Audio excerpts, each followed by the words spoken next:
আপনারা জানেন যে আগামীকালকে আন্তর্জাতিক অপরাধ ট্রাইব্যুনাল 1-এ সাবেক প্রধানমন্ত্রী শেখ হাসিনা সহ 3 জনের মামলা, যেটি জুলাই গণঅভ্যুত্থান চলাকালে সংঘটিত মানবতা বিরোধী অপরাধের অভিযোগ, সেই মামলার রায় আগামীকালকে ঘোষণা হওয়ার কথা আছে।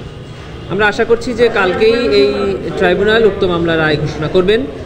প্রসিকিউশনের পক্ষ থেকে আমরা এই মামলার রায় রিসিভ করার জন্য প্রস্তুত আছি এবং আমরা আগেও বলেছি যে এই মামলায় প্রসিকিউশনের পক্ষ থেকে যে 5টি অভিযোগ আনা হয়েছিল, প্রসিকিউশন 5টি অভিযোগই সন্দেহাতীতভাবে প্রমাণ করতে সক্ষম হয়েছে এবং প্রসিকিউশন সর্বোচ্চ শাস্তি মৃত্যুদণ্ড প্রার্থনা করেছে ট্রাইব্যুনালের।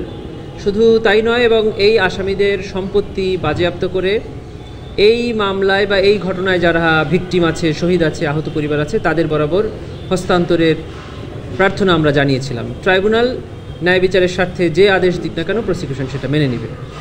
এবং ইতিপূর্বে আপনারা দেখেছেন যে ট্রাইব্যুনালের বেশ স্পেশাল প্রসিডিংসগুলো আমরা ট্রাইব্যুনালের অনুমতি সাপেক্ষে সরাসরি সম্প্রচার করেছি। আগামীকালকে রায়ের যে অংশটুকু ট্রাইব্যুনাল এখানে পড়ে শোনাবেন, সেই অংশটুকুও ট্রাইব্যুনালের অনুমতি সাপেক্ষে বাংলাদেশ টেলিভিশন এবং বাংলাদেশ টেলিভিশনের সাথে চুক্তিবদ্ধ যে কয়েকটি সংস্থা আছে এবং বাংলাদেশ টেলিভিশনের মাধ্যমে এদেশের সকল গণমাধ্যম সরাসরি সম্প্রচার করতে পারবেন।